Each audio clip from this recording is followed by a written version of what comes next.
యాకోబు సంతతి గోత్రము లెక్క చెప్పున 12 రాళ్ళు తీసుకొని ఆ రాళ్ళ చేత యెహోవా నామమున ఒక బలిపీఠము కట్టించేది. దాని చుట్టూ 2 మానికలు గింజలు పట్టినంత లోతుగా కందకం ఒకటి తవ్వించి కట్టెలు క్రమముగా పేర్చి ఎత్తును ఆ కట్టెల మీద ఉంచి జనులు చూచుచుండగా మీరు నీళ్లు నింపి దహన బలి పశు మాంసమును కట్టెల మీదను పోయడని చెప్పాను. హల్లెలూయా. మా అందరూ జాగ్రత్తగా బలిపీఠం ఎవరికి సాదృశ్యం?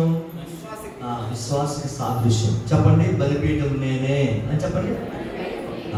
కాబట్టి ఇక్కడ మనం చూస్తే ఈ మొదటి రాజుల గ్రంథం 18వ అధ్యాయము 30 వచనాన్ని మనం చూస్తే ఇక్కడ ఉన్న బలిపీఠం ఎలా ఉందంటే పడిపోయిన బలిపీఠం. చెప్పండి, ఈ బలిపీఠం ఏమైపోయింది? పడిపోయింది.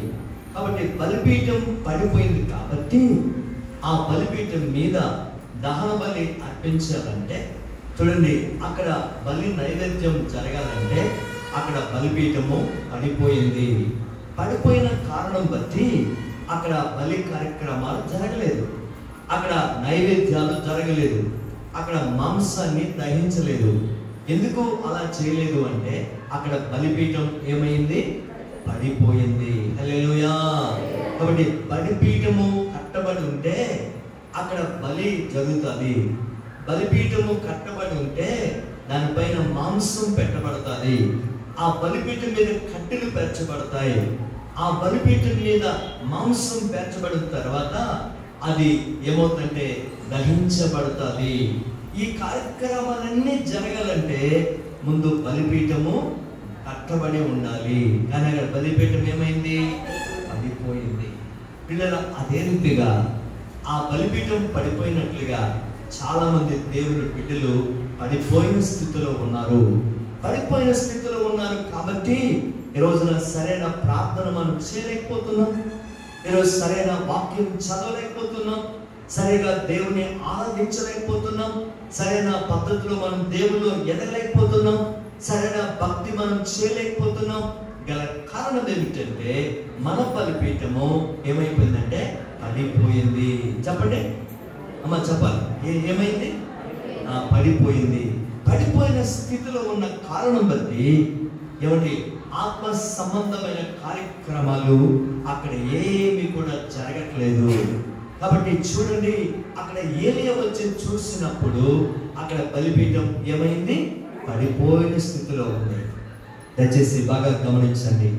ఆ పాత నిబంధన కాలంలో దేవుని ప్రత్యక్షం జరగాలంటే ముందు బలిపీఠం కట్టాలి.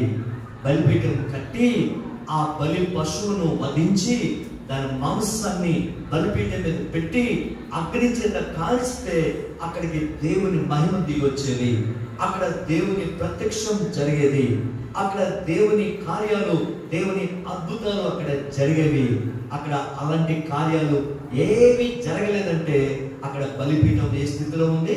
పడిపోయిన స్థితిలో ఉంది. అందుకే ఈ రోజున నీ జీవితంలో దేవుని ద్వారా ఒక్క కార్యమైనా జరగలేదంటే, ఒక అద్భుతమైన జరగలేదంటే, ఒక కార్యమైనా నువ్వు అనుభవించలేదంటే నీ ఆత్మీయ బలిపీఠం ఏమైంది? పడిపోయింది. పడిపోయిన కారణం బట్టి దేవుని ప్రత్యక్షత అక్కడ లేదు. పడిపోయిన కారణం బట్టి దేవుని మహిమ అక్కడ లేదు. పడిపోయిన కారణం బట్టి దేవుని ప్రత్యక్షత అక్కడ జరగడం లేదు. పడిపోయిన కారణం బట్టి దేవుని ఆశీర్వాదం మనం చూడటం లేదు.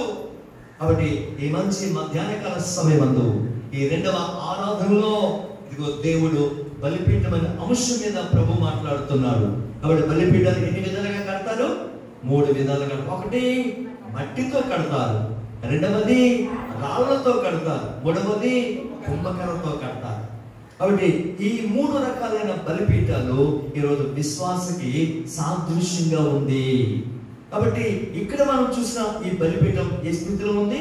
పడిపోయిన స్థితిలో ఉంది. పడిపోయిన స్థితిలో ఉంది కాబట్టి అక్కడ ఇశ్రాయేలు ఏ బలులు జరిగించట్లేదు, అక్కడ ఆత్మ సంబంధమైన కార్యాలు ఏమీ చేయట్లేదు. అందుకే దేవుడు ప్రత్యక్షం అక్కడ కాలేదు. దేవుడు ప్రత్యక్షం కాలేదు కాబట్టి ప్రజలు ఏమైపోయారంటే చెడిపోయారు. ప్రజలేమో విగ్రహాల వైపు తిరిగిపోయారు. ప్రజలేమో లోకం వైపు వెళ్ళిపోయారు. విచ్చలవిడిగా జీవిస్తున్నారు, విచ్చలవిడిగా బ్రతుకుతున్నారు. అలా బ్రతకడానికి కారణం ఏమిటంటే దేవుని ప్రత్యక్షత వారి మధ్యలో లేదు. లేకపోవడానికి కారణం ఏమిటంటే బలిపీఠం ఎలా ఉంది? పడిపోయిన స్థితిలో ఉంది. కాబట్టి నీ ఆత్మీయ బలిపీఠం ఒకవేళ పడిపోయిన స్థితిలో ఉంటే దేవుని ప్రత్యక్షత నీకు జరగదు. దేవుని ఆశీర్వాదం నువ్వు చూడలేవు. దేవుని ప్రత్యక్షత నువ్వు పొందుకోలేవు. దేవుని మహిమ నువ్వు అనుభవించలేవు. కాబట్టి అటువంటి స్థితిలో ఉంటే మనము దేవుని ఆశీర్వాదాలు, దేవునితో ఉండే సంబంధము కోల్పోయే స్థితిలో ఉంటామని దేవుని సేవకుడిగా నేను తెలియజేస్తూ ఉన్నాను. హల్లెలూయా, హల్లెలూయా. కాబట్టి ఈ బలిపీఠం ఏ స్థితిలో ఉంది? పడిపోయిన స్థితికి చూపిస్తుంది. కాబట్టి ఈ రోజున నీ జీవితంలో ఒకవేళ ఇంతవరకు పడిపోయిన స్థితిలో ఉన్నావేమో, అయితే తిరిగి నీవు కట్టబడే స్థితిలోకి వస్తే దేవుడు అద్భుతమైన కార్యాలు చేస్తాడు. చూద్దాం, మరొక బలిపీఠం చూద్దాం. ఆదికాండం 12వ అధ్యాయము 8వ వచనాన్ని మనం త్వరగా చదువుకుందాం. ఆదికాండం 12వ అధ్యాయం 8వ వచనం. అక్కడ నుండి అతడు బయలుదేరి బేతేలుకు తూర్పునున్న కొండకు చేరి పడమటనున్న బేతేలుకును తూర్పునున్న హాయికిని మధ్యను గుడారం వేసి అక్కడ యెహోవాకు బలిపీఠము కట్టి యెహోవా నామమున ప్రార్థన చేసెను. హల్లెలూయా. ఇక్కడ మనం జాగ్రత్తగా చూస్తే ఇక్కడ మొట్టమొదటిగా అబ్రహాము కల్దయ దేశాన్ని విడిచిపెట్టి కనాను దేశానికి వచ్చాడు. కనాను దేశానికి వచ్చిన తర్వాత దేవుని ప్రత్యక్షత పొందుకోవడానికి, దేవుని మహిమను చూడడానికి, దేవుని ప్రత్యక్షత అనుభవించడానికి ఇక్కడ అబ్రహాము ఏం చేశాడంటే ఒక బలిపీఠాన్ని కట్టాడు. ఈ బలిపీఠాన్ని కట్టి అబ్రహాము ఏం చేశాడంటే తన్ను తాను దేవునికి సమర్పణ చేసుకున్నాడు. హల్లెలూయా. కాబట్టి బలిపీఠం దేనికి సాదృశ్యం అంటే సమర్పణ బలిపీఠము. చెప్పండి, చెప్పాలి ఏం చేయమా? సమర్పణ బలిపీఠము అంటే అబ్రహాము ఎప్పుడైతే కల్దయ దేశంలో విడిచిపెట్టి కనాను దేశానికి వచ్చాడో, కనాను దేశానికి వచ్చిన అబ్రహాము మొట్టమొదటిగా ఏం చేశాడంటే ఒక బలిపీఠము కట్టాడు. ఆ బలిపీఠము కట్టి అక్కడ ఏం చేశాడంటే తన శరీరాన్ని, తన దేహాన్ని, తన జీవితాన్ని దేవునికి ఏం చేశాడంటే సమర్పణ చేశాడు. ప్రభువా, ఇదిగో కనాను దేశంలోకి నేను వచ్చాను, ఇదిగో నన్ను నేను నీకు సమర్పణ చేసుకుంటున్నాను. నా దేహం పైన నీకే అధికారం ఉంది. నా దేహం పైన నీకే పెత్తనము చేయొచ్చు. నా దేహం పైన పూర్తి సర్వ హక్కులు నీకే ఉన్నాయి ప్రభువా అని చెప్పి ఇక్కడ అబ్రహాము కట్టిన బలిపీఠము దేనికి సాదృశ్యం అంటే సమర్పణ బలిపీఠము. చెప్పండి, అంటే సమర్పణకు సూచనగా ఉంది. సమర్పణ అంటే అబ్రహాము జీవితాన్ని దేవునికి ఏం చేశాడు? సమర్పించుకున్నాడు. చూడండి, సమర్పించుకున్న తర్వాత ఇక దేనికి కూడా ఈ శరీరాన్ని ఉపయోగించకూడదు. మనము అనుకున్నట్లుగా, మనకు నచ్చినట్లుగా, మనము మెచ్చుకున్నట్లుగా, మనం అనుకున్నట్లుగా మనంతగా మనము జీవించకూడదు. మన శరీరం మీద సర్వ హక్కులు ఎవరికి ఉంటాయంటే దేవునికి ఉంటాయి. హల్లెలూయా, హల్లెలూయా. కాబట్టి ఈ బలిపీఠం దేనికి సాదృశ్యం? సమర్పణకు. చెప్పండి ఏంటమ్మా? సమర్పణకు. దేవుని నామానికి మహిమ కలుగును గాక, దేవుని నామానికి స్తుతి కలుగును గాక. కాబట్టి సమర్పణ అంటే ఆ విధంగా ఉంటాయి. కాబట్టి ఈ రోజున చాలా మంది ఏమండి కొంచెం ఉద్రేకం వచ్చినప్పుడు, కొంచెం ఉద్యమం వచ్చినప్పుడు ఏమంటారంటే ప్రభువా, అందుకే ఒక ఆవిడ పాడుతుంట, నా ఘనము నే ఘనము ప్రభు యేసుకే దశమా భాగము నీయా ఇతువా వినుదీతువా. అంటే అర్థం ఏంటి? ఏమండి కొంతమంది పాడే పాటలో ఏమంటారంటే నా ధనము, ఏమండి అలాగే నా సమయము, అలాగే నా జీవితము నేను నీకు దశభాగంగా సమర్పిస్తున్నాను తండ్రి అని చాలా మంది ఏం చేస్తారంటే పాటలు పాడుతూ ఉంటారు. పాట మాత్రం పాడుతారు కానీ జీవితాన్ని మాత్రం దేవునికి సమర్పించరు. ఏం చేయమా? సమర్పించరు. దేవుని స్తోత్రం. హల్లెలూయా, హల్లెలూయా.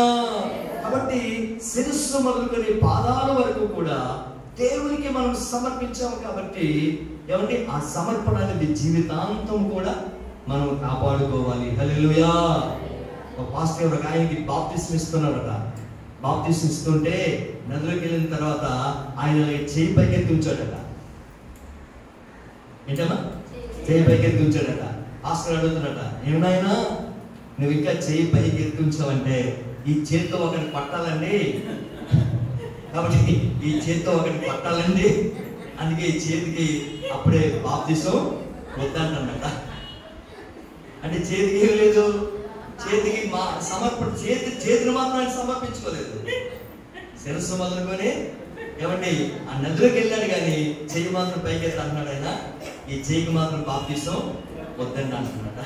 కాబట్టి అలాగ చాలా మంది అలాగ వాళ్ళు అనుకుంటారు. దేవుని స్తోత్రం. హల్లెలూయా, హల్లెలూయా. కాబట్టి ఇక్కడ అబ్రహాము ఏ రీతికైతే బలిపీఠము కట్టి తన జీవితాన్ని, తన శరీరాన్ని, తన యొక్క యావదాస్తిని కూడా దేవునికి సమర్పించాడో అదే రీతిగా మనం దేవునికి ఏం చేయాలి అమ్మా? చెప్పాలి. ఏం చేయాలి? మనం సమర్పించుకోవాలి. అంటే సర్వ హక్కులు, సర్వ అధికారం మన మీద ఎవరు ఉండాలి? దేవునికే ఉండాలి. కాబట్టి ఆయన చెప్పినట్లే మనం నడవాలి, ఆయన చెప్పినట్లే మనం జీవించాలి, ఆయన చిత్త ప్రకారంగా మనం చేయాలి. అప్పుడే మన జీవితాల్లో మనము ఆశీర్వాదం అనేది మనము చూస్తాం. దేవుని స్తోత్రం. హల్లెలూయా, హల్లెలూయా. ఒకటి పడిపోయిన బలిపీఠం మనం చూస్తాం. రెండవది సమర్పణ బలిపీఠం మనం చూస్తాం. మూడవ బలిపీఠం మనం చూద్దాం. 2వ దినవృత్తాంతాల పుస్తకం 7వ అధ్యాయము ప్రారంభ వచనాన్ని మనం చదువుకుందాం త్వరగా. 2వ దినవృత్తాంతాల పుస్తకం 7వ అధ్యాయము ప్రారంభ వచనాన్ని చదువుమా. సొలొమోను తాను చేయుచున్న ప్రార్థనలు ముగించినప్పుడు అగ్ని ఆకాశం నుండి దిగి దహన బలులను, ఇతరమైన బలులను దహించెను. పిల్లరా, ఇక్కడ సొలొమోను కూడా మొట్టమొదటిగా రాజైన తర్వాత అమ్మా అందరూ జాగ్రత్తగా వినండి. సొలొమోను 40 సంవత్సరాలు రాజ్యపాలన చేశాడు. ఈ 40 సంవత్సరాలు కూడా కత్తి శబ్దం కానీ, యుద్ధ శబ్దము కానీ, ఎటువంటి గుర్రాల శబ్దం కానీ, ఎటువంటి ఆచరణలు కానీ, ఎటువంటి యుద్ధాలు కానీ, ఎటువంటి రక్తపాతం కానీ ఏమీ జరగలేదు. అంటే ఇంచుమించు 40 సంవత్సరాలు రాజ్యమంతా కూడా సమాధానంగా ఉంది. చెప్పండి, ఎలా ఉందమ్మా? సమాధానంగా ఉంది. ఎవరి కాలంలో? సొలొమోను కాలంలో. ఎవరి కాలంలో? సొలొమోను కాలంలో. ఎందుకు రాజ్యమంతా సమాధానంగా ఉంది? బాగా గమనించాడు. తన తండ్రి అయిన దావీదు కాలంలో యుద్ధాలు జరిగాయి, సౌలు కాలంలో యుద్ధాలు జరిగాయి, కానీ సొలొమోను కాలంలో మాత్రం యుద్ధాలు జరగలేదు. రాజ్యమంతా ఎలా ఉంది? సమాధానంగా ఉంది.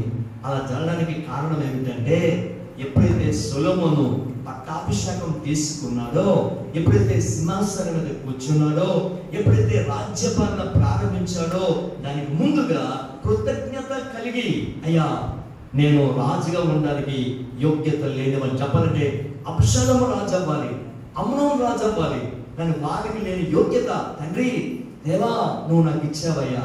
ఎందుకంటే అబ్షాలోము కూడా దావీదు కుమారుడు, అమ్నోను కూడా దావీదు కుమారుడు.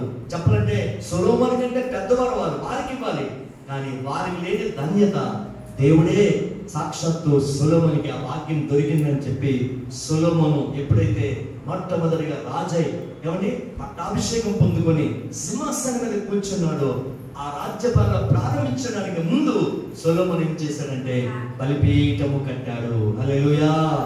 ఏం చేశాడమ్మా? బలిపీఠం కట్టి ఆ బలిపీఠం ప్రక్కనే ఎవరి సొలొమోను మోకరించి ప్రార్థన చేశాడు. హల్లెలూయా. కాబట్టి బలిపీఠం దేనికి సాదృశ్యం అంటే ప్రార్థనకు సూచన. చెప్పండి, ప్రార్థనకు సూచన. కాబట్టి నీ జీవితంలో ఈరోజు విఫలమైపోవడానికి కారణం, నష్టపోవడానికి కారణం, ఏమంటే ఫెయిల్ అయిపోవడానికి కారణం, జీవితం అంతా భయంకరమైన ఏమంటే దుఃఖంతో కన్నీళ్లతో గడపడానికి కారణం ఏమిటంటే ఈరోజు చాలా మంది దేవుని బిడ్డల జీవితాల్లో ఏమి లేపొచ్చిందంటే ప్రార్థన లేదు. ప్రార్థన లేని కారణం బట్టి మన జీవితంలో అన్ని విఫలమైపోతున్నాం. ప్రార్థన లేని కారణం బట్టి మన జీవితంలో దుఃఖాన్ని అనుభవిస్తున్నాం. ప్రార్థన లేని కారణం బట్టి మన జీవితంలో అనుకున్నవి ఏవి కూడా జరగటం లేదు. గల కారణం ఏమిటంటే ప్రార్థన బలిపీఠాలు అనేవి మన జీవితంలో లేని కారణం బట్టి, ప్రార్థన చేయలేని కారణం బట్టి ఈరోజు దేవుని కార్యాలు మనము చూడటం లేదు. హల్లెలూయా. కాబట్టి మొట్టమొదటిగా సొలొమోను రాజైన తర్వాత, పట్టాభిషేకం పొందిన తర్వాత, సింహాసనం మీద కూర్చున్న తర్వాత, రాజ్యపాలన ప్రారంభించడానికి ముందుగా సొలొమోను ఏం చేశాడంటే బలిపీఠము కట్టి ప్రార్థన చేశాడు. హల్లెలూయా. అంటే తన రాజ్యపాలన, తన పరిపాలన దేంతో ప్రారంభించాడంటే ప్రార్థనతోనే ప్రారంభించాడు. ఈరోజు కుటుంబ జీవితాలలో ఆశీర్వాదం లేకపోవడానికి కారణం ఏమిటి? కుటుంబ జీవితాల్లో అనుకున్నవి జరగకపోవడానికి కారణం ఏమిటి అంటే మనలో కూడా ప్రార్థన అనేది లేని కారణం బట్టి ఈరోజు కొన్ని కార్యాలు మనము చూడలేకపోతున్నాం. కాబట్టి సొలొమోను జీవితంలో ఆ విధంగా పరిపాలించడానికి ముందు, ఆశీర్వాదం పొందడానికి ముందు, అద్భుతాలు చూడడానికి ముందు ఆయన ఏం చేశాడంటే ప్రార్థన చేశాడు. చెప్పాలి ఏం చేశాడు? ప్రార్థన చేశాడు. అందుకే ప్రార్థన కొరకు మార్కు సువార్తలో ఒక మాట ఉంది, చదువుకుందాం. మార్కు సువార్త 9వ అధ్యాయము 29వ వచనాన్ని చదువుకుందాం త్వరగా. మార్కు సువార్త 9వ అధ్యాయము 29వ వచనాన్ని చదువుదాం. ప్రార్థన అందుకాయన ప్రార్థన వలనే గాని మరి దేని వలనను ఈ విధమైనది వదిలిపోవుట అసాధ్యమని వారితో చెప్పెను. హల్లెలూయా. చూడండి, ఇక్కడ అంటున్నాడు ప్రార్థన వలనే గాని మరి దేని వలన కూడా ఇలాంటిది వదిలిపోవుట అసాధ్యమని వారితో చెప్పాను. అంటే ప్రాముఖ్యమైనది ఏమిటి? అందరూ చెప్పాలి అమ్మా. ప్రాముఖ్యమైనది ఏమిటి? ప్రార్థన. ప్రార్థన వల్ల ఏం జరుగుతుంది? ఏది జరగాలన్నా దానికి ప్రాముఖ్యమైనది ప్రార్థన. కాబట్టి ఈ రోజు మన జీవితాల్లో చూడండి, విశ్వాసించిన ఆయుధం ఏమిటంటే ప్రార్థన. చెప్పడమా? చెప్పండి. విశ్వాసించిన ఆయుధం ఏమిటంటే ప్రార్థన. ఆ ప్రార్థన అనేది నిజంగా మనం చేయగలిగితే ఆ ప్రార్థన ద్వారా ఎన్నో కార్యాలు మనం చేస్తాం. కానీ ఈ రోజున ప్రతి దానికి మనకు సమయం ఉంటుంది. దేనికి ఉంటుంది? భోజనం చేయడానికి సమయం ఉంటుంది, బట్టలు ఉతకడానికి సమయం ఉంటుంది, ఇల్లు ఊడ్చడానికి సమయం ఉంటుంది, పాత్రలు తోమడానికి సమయం ఉంటుంది, మన సొంత పనులు చేయడానికి సమయం ఉంటుంది, ఏమంటే కంపెనీ పని వెళ్ళడానికి సమయం ఉంటుంది, మన చేతి పని చేయడానికి సమయం ఉంటుంది, మన పనులు మనం చేయడానికి సమయం ఉంటుంది. కానీ ప్రార్థన అనేసరికి మనకు సమయము సమయము ఉండదు. మన శరీరం అంటది, ఆత్మ అయితే ప్రార్థన చేయమంటది, శరీరం అయితే ఏమంటది తెలుసా? పతాక ప్రార్థనేనా? శరీరం ఏమంటదమ్మా? పతాక ప్రార్థనేనా? ప్రార్థన బదులు ఈ పని ఆ పని చేసుకుంటే ఏదో మనకి లాభం కలిసి వస్తుంది అని శరీరం కొన్నిసార్లు ప్రార్థనకు సహకారము చేయదు. కాబట్టి అందుకే శరీరానికి ఆత్మకు ఎప్పుడు కూడా పోరాటం జరుగుతుంటుంది. అలా జరుగుతున్న కారణం బట్టి నీ ఆత్మబలం ఎక్కువైతే శరీరాన్ని జయిస్తావు, నీ శరీర బలం ఎక్కువైతే ఆత్మను జయిస్తావు. కాబట్టి ఆత్మను ఏమంటే ఆత్మ గెలవాలంటే ఆత్మ బలం నీకు ఉండాలి. హల్లెలూయా, హల్లెలూయా. కాబట్టి ఈ మంచి సమయమందు దేవుడు అంటున్నాడు ప్రార్థన వల్లనే గాని మరి దేని వలన కూడా చెప్పాలి మరి దేని వల్ల కూడా ఇలాంటివి జరగడం అసంభవం. ఒక మాట చదువుతాం చూడండి. దినవృత్తాంతాల పుస్తకం, మొదటి దినవృత్తాంతాల పుస్తకం 4వ అధ్యాయము 9 వచనం చదువుకుందాం. 9-10 వచనం చదువుకుందాం. మొదటి దినవృత్తాంతాల పుస్తకం 4వ అధ్యాయము, మొదటి దినవృత్తాంతాల పుస్తకం 4వ అధ్యాయము 9-10 వచనాలు. ఎబ్బేజు తన సహోదరుల కంటే ఘనము పొందినవాడై ఉండెను, వేదన పడి ఇతని కంటినని అతని తల్లి అతనికి ఎబ్బేజు అనే పేరు పెట్టెను.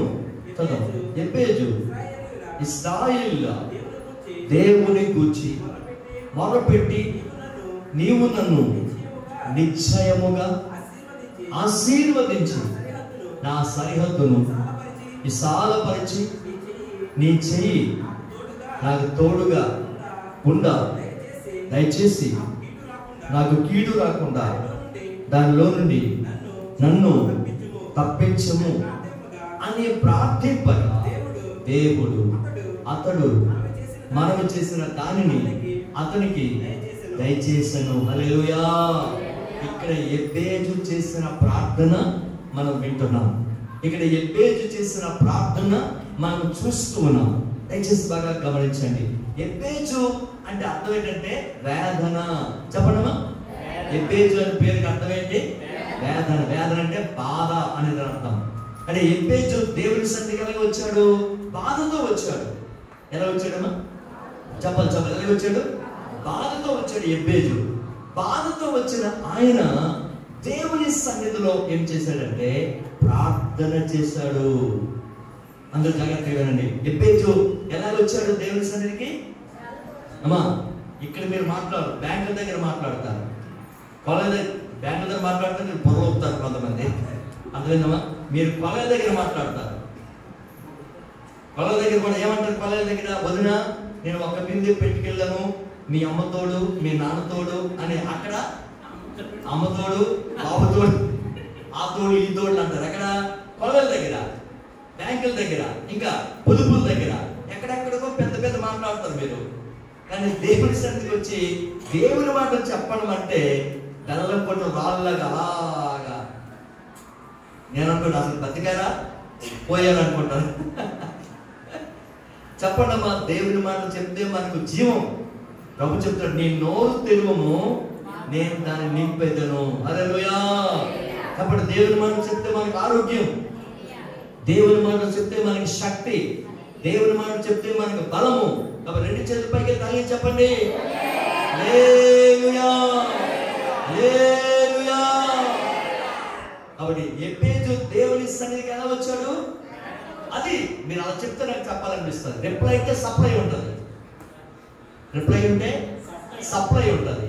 రిప్లై లేకపోతే చప్పగా ఉంటుంది. అర్థమైందమ్మా? కాబట్టి మీరు అందుకే చెప్పాలి. దేవుని స్తోత్రం. హల్లెలూయా. ఎబ్బేజు ఎలా వచ్చాడు? చెప్పలు వేదనతో వచ్చాడు.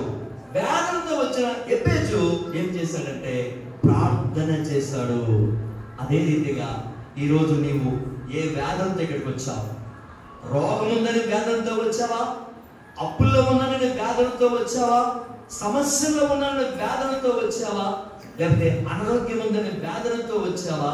అనుకున్నది ఏదో జరగలేదు అనే వేదనతో వచ్చావా? కాబట్టి నా జీవితంలో నేను మేలు పొందలేదు, నా జీవితంలో నేను లాభం పొందలేదు, నా జీవితంలో నేను ఆశీర్వాదం పొందలేదు అని వేదనతో వచ్చావా? వేదనతో వస్తే నీవు కూడా ఎబ్బేజులాగా ఏం చేయాలి? ప్రార్థన చేయాలి. ప్రభు చెప్తున్నాడు, ఎబ్బేజు ప్రార్థన దేవుడు ఆలకించి అతని జీవితంలో గొప్ప కార్యములు దేవుడు చేశాను. హల్లెలూయా, హల్లెలూయా, హల్లెలూయా. కాబట్టి సంఘంలో 1000 మంది ఉంటే 1000 మంది కంటే ప్రార్థన చేసే ఒక వ్యక్తి ఉంటే ఎన్నో అద్భుతాలు దేవుడు జరిగిస్తాడు. ప్రభు నా గ్రామాన్ని రక్షించండి అని ఒక వ్యక్తి భారంతో ప్రార్థన చేస్తే చాలు, ఆ భారంతో చేసే ప్రార్థనే దేవుడు అద్భుతమైన కార్యాలు ప్రభు జరిగిస్తాడు. ఎందుకంటే చూడండి, నెహెమ్యా అనే వ్యక్తి షూషన్ కోటలో ఎలా చేశాడంటే భారంతో ప్రార్థన చేశాడు. చెప్పండి ఎలా చేశాడమ్మా? చూడండి, ఒకటి నెహెమ్యా పుస్తకం 1వ అధ్యాయము 11వ వచనం చదవమా ఒకసారి. నెహెమ్యా పుస్తకం 1వ అధ్యాయం 11వ వచనం. నెహెమ్యా పుస్తకం 1వ అధ్యాయం 11వ వచనం. యెహోవా చెవియొగ్గి నీ నామమును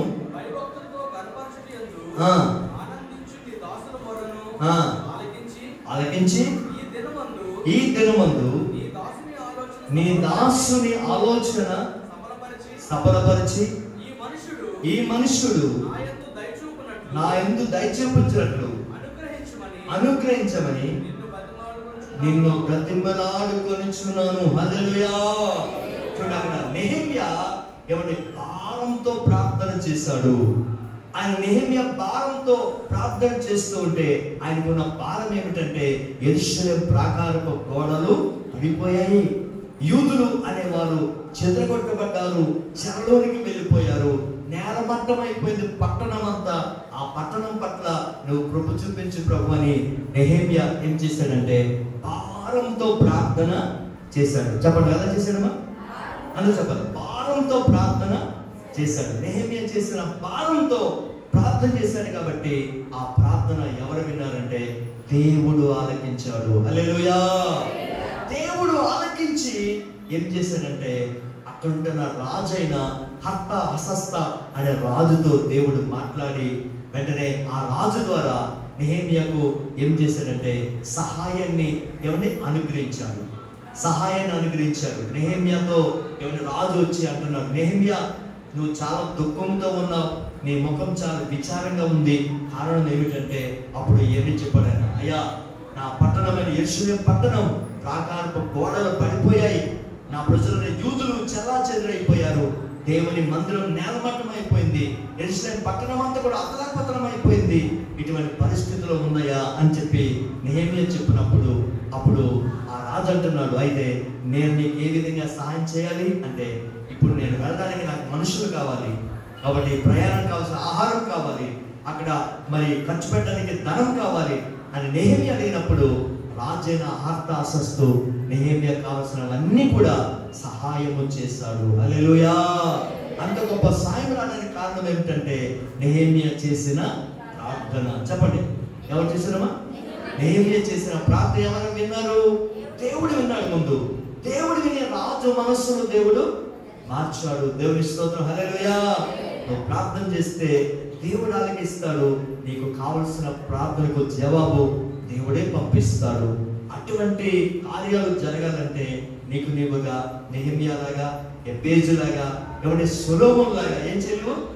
చెప్పాలి ఏం చేయాలి?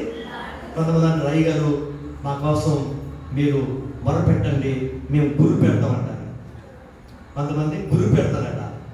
గురి పెట్టడం అంటే ఏంటి?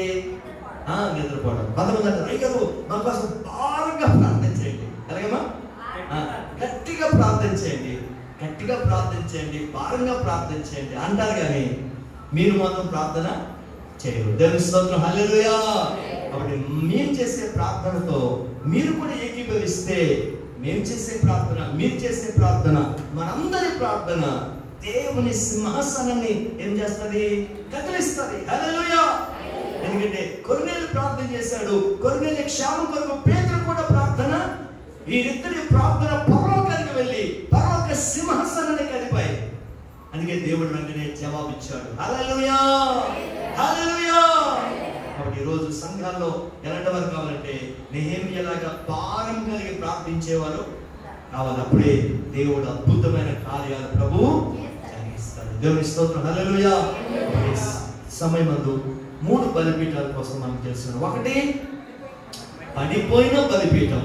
నీవు ఆత్మీయ జీవితంలో పడిపోయేమో ఒకసారి నీకు నీవుగా ఆలోచన చేయి. రెండవది సమర్పణ బలిపీఠం. అబ్రహాము కల్దీయ దేశం విడిచిపెట్టి కనాను దేశం వచ్చిన తర్వాత ఆయన బలిపీఠం కంటే తన జీవితాన్ని, అబ్రహాం జీవితాన్ని దేవునికి సమర్పణ చేసుకున్నాడు.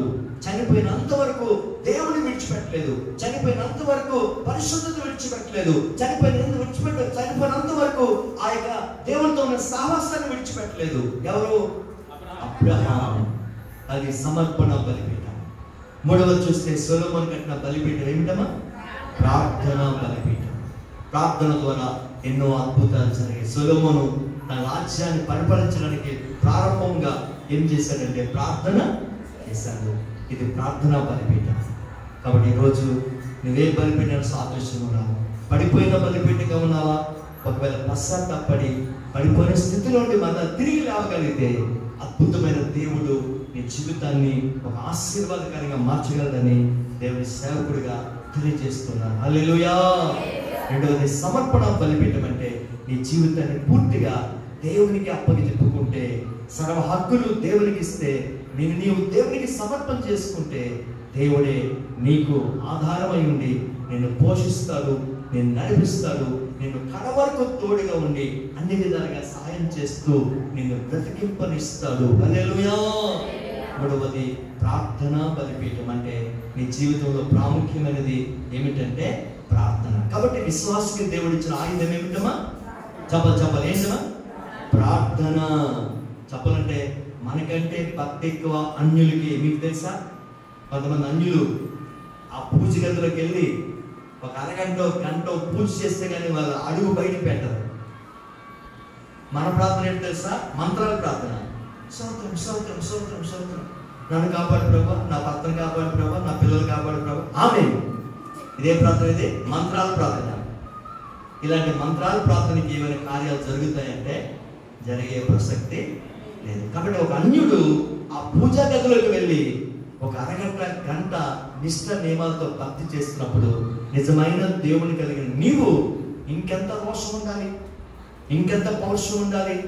కాబట్టి ప్రార్థన అంటే కనీసం ఒక గంట అయినా మనం ప్రార్థించాలి. అందుకే ప్రభు చెప్తున్నాడు, శిష్యులు గెత్సేమనే తోటకు వెళ్ళిన తర్వాత ఆయన రాతి వేదంత దూరం వెళ్ళాడట. రాతి వేదంటే ఒక రాయి విసిరితే ఎంత దూరం వెళ్తుందో అంత దూరం వెళ్ళే ముందు శిష్యులకు ఒక మాట చెప్పాడు, ఈ రాత్రి నేను పట్టబడిపోతున్నాను, కాబట్టి శ్వాసంలో ప్రవేశించుకున్నట్లు మీరు మెలకువ కలిగి ప్రార్థన చేయని చెప్పేసి పేతురికి, యోహానికి, యాకోబుకి ఆ ముగ్గురికి ప్రార్థన బాధ్యత అప్పగించి యేసయ్య కొంత దూరం వెళ్ళి అక్కడ ప్రభు ఏం చేశాడు? ప్రార్థన చేశాడు. ప్రార్థన చేసి ముగించుకొని వచ్చేసరికి వీళ్ళు ఎలా ఉన్నారంటే నిద్రపోయే స్థితిలో ఉన్నారు. అందుకే ప్రభు అంటారు, మీరు శోధనలో ప్రవేశించుకున్నట్లు మెలుగుగా ప్రార్థన చేయండి అంటూ ఓ మాట అన్నాడు. ఒక గడి అయినా మీరు ప్రార్థన చేయలేరా అంటాడు. గడి అంటే ఒక గంట అని అర్థం. ఎంతమ్మా? ఒక గడి అంటే ఒక గంట అని అర్థం. నిజంగా పేతురు, యోహాను, యాకోబు ఒక గంట ప్రార్థన చేస్తుంటే రోమా సైనికులు వచ్చినప్పుడు వారు యేసుతో నిలబడేవారు కానీ పారిపోయేవారు కాదు. వారు ఎందుకు పారిపోయారంటే వారిలో ప్రార్థన లేదు కాబట్టి వారికి పిరికి ఆవరించింది, భయం ఆవరించింది. భయం ఆవరించిన కారణం బట్టి ఏం చేశారంటే వారు పారిపోయారు. నిజంగా ప్రార్థన చేస్తుంటే వారు కూడా యేసుతో కూడా నిలబడి అవసరమైతే మమ్మల్ని కూడా సిలువేయండి అని అనేవారు. అలా అనలేదు అంటే వాళ్ళు ఏం లేదు, ప్రార్థన లేదు కాబట్టి భయపడి పారిపోయారు. కాబట్టి ప్రియులారా, ఈ కడవరి దినాల్లో మనకు వచ్చిన శోధన, మనకు వచ్చిన వేదన, మనకు వచ్చిన కష్టాల్లో మనం ప్రభు కొరకు నిలబడాలంటే మనకున్న అనుభవం ఏమిటంటే ప్రార్థన అనుభవం మనకు ఉండాలి. ప్రార్థన అనే శక్తి మనకు ఉండాలి. ప్రార్థన అనేది మన జీవితంలో ఉంటే మనం ఏ పరిస్థితి కూడా భయపడేవారం కాదు. ప్రభుని విడిచిపెట్టి లోకంలోకి మనం వెళ్ళేవారు కాదు. మనం దేవుని కొరకు ధైర్యంగా నిలబడాలంటే మన జీవితంలో ఖచ్చితంగా ఏముండాలి? ప్రార్థన ఉండాలి. కాబట్టి ఈరోజు ప్రభు ఈ 3 బలిపీఠాల ద్వారా ప్రభు మనతో మాట్లాడాడు. మీరు చెప్పండి. 1 అమ్మా పడిపోయిన బలిపీఠం, 2 సమర్పణ బలిపీఠం, 3 ప్రార్థన బలిపీఠం. కాబట్టి ఈరోజు నీ జీవితంలో ఏది ఎలా ఉందో ఒకసారి ఆలోచన చేసుకొని, ఒకవేళ పడిపోయిన స్థితిలో ఉంటే ప్రభు మరలా నన్ను లేపండి ప్రభు అని ప్రార్థన ద్వారా ప్రభుని అడుగుదాం. దయచేసి కళ్ళు మూసుకుందాం, ప్రార్థన చేసుకుందాం. ప్రతి వారు కళ్ళు మూసుకుందాం, ప్రార్థన చేసుకుందాం. ప్రతి వారు ప్రార్థన చేసే ముందు ప్రభువా ఇదిగో బలిపీఠం నేనని నాతో మాట్లాడావు ప్రభువా తండ్రి. అయితే నా ప్రార్థన బలిపీఠం ఎలా ఉందో ఒకసారి నేను పరిశీలన చేసుకోవడానికి సాయం చేయ ప్రభుని ప్రభుని అడుగుదాం. మొట్టమొదటిగా పడిపోయిన బలిపీఠాన్ని మనం చూస్తాం. పడిపోయిన బలిపీఠం ఆత్మీయతలో పడిపోయిన స్థితిని చూపిస్తుంది. ఒకవేళ నీవు పాపంలో పడిపోయావా, లేకపోతే లోక ఆశల్లో పడిపోయావా, లోక సంబంధమైన సంపాదనలో పడిపోయావా, పడిపోయి నీ ప్రార్థన జీవితాన్ని, నీ ఆత్మీయ జీవితాన్ని, నీ పరిశుద్ధతను, నీ పవిత్రతను ఒకవేళ పోగొట్టుకున్నావేమో ఈరోజు ఒకసారి ఆలోచన చేయి. రెండవది సమర్పణ బలిపీఠం. అబ్రహాం తను దేవునికి సమర్పించుకున్నాడు. అలాగే నీ జీవితం కూడా దేవునికి సమర్పించుకోవాలి. మూడవది సొలొమోను కట్టిన బలిపీఠం, ప్రార్థనా బలిపీఠం. సొలొమోను రాజ్యం సమాధానంగా ఉండడానికి కారణం ఏమిటంటే, మొట్టమొదటిగా రాజు అయిన తర్వాత రాజ్య పాలన ప్రారంభించక ముందు బలిపీఠం కట్టి ప్రార్థన చేశాడు. అంటే ప్రార్థనతోనే ఆయన పరిపాలన ప్రారంభించాడు. అందుకే ఆయన జీవితంలో గొప్ప నెమ్మది, రాజ్యంలో గొప్ప నెమ్మది, ప్రియుల పరిపాలన గొప్ప నెమ్మది, అద్భుతమైన కార్యాలు దేవుడు సొలొమోను ద్వారా చేయడానికి అవకాశం కలిగింది. గల కారణం ఏమిటంటే ప్రార్థన. అలాగే నీ జీవితంలో ప్రియులారా, ఈరోజు ఒకప్పుడు సమయం ఉన్నప్పుడు ప్రార్థన చేసే వ్యక్తివి, ఒకప్పుడు ప్రార్థన అంటే చాలా ఆసక్తి చూపించే వ్యక్తివి, ఒకప్పుడు ప్రార్థన అంటే ఎంతో మనస్సు కలిగిన వ్యక్తివి. కానీ ఇప్పుడు ప్రార్థన చేయాలన్న మనస్సు రావటం లేదు, ప్రార్థన చేయాలన్న కోరిక రావటం లేదు, ప్రార్థన చేయాలన్న ఆలోచన కలగటం లేదు. గల కారణం ఏమిటంటే నీ ఆత్మీయ జీవితాన్ని పూర్తిగా పతనమైపోయింది. నీ ఆత్మీయ జీవితం పూర్తిగా పతనమైపోయింది. మరొకసారి దేవుడు నీతో మాట్లాడాడు. ప్రభువా, ఈ 3 బలిపీఠాల ద్వారా ఒక్కసారి నన్ను హెచ్చరిక చేస్తూ తండ్రి, నాతో మాట్లాడావు ప్రభువా. నేను పడిపోయిన బలిపీఠంలాగా ఉండకూడదు నాయన. పడిపోయిన స్థితిలో ఉంటే తిరిగి ఆ బలిపీఠం కట్టబడినట్లుగా నేను తిరిగి కట్టబడడానికి సాయం చేయ ప్రభువా. ప్రభు దగ్గర అడుగుదాం. రెండవది సమర్పణ బలిపీఠం. నన్ను నేను నీకు సమర్పణ చేసుకోవాలి తండ్రి. నా శరీరాన్ని, నా జీవితాన్ని కోసం సమర్పణ చేసుకోవాలి తండ్రి. మూడవది ప్రార్థన బలిపీఠం. ఈ 3 విషయాల ద్వారా ప్రభువా నాతో మాట్లాడినందుకు వందనాలు చెప్పి ప్రతి వారు కూడా 2 చేతులు పైకెత్తి ప్రభుని అడుగుదాం. హల్లెలూయా, హల్లెలూయా, హల్లెలూయా. ఆశ్చర్యకరమైన మా తండ్రి, నీ నామమున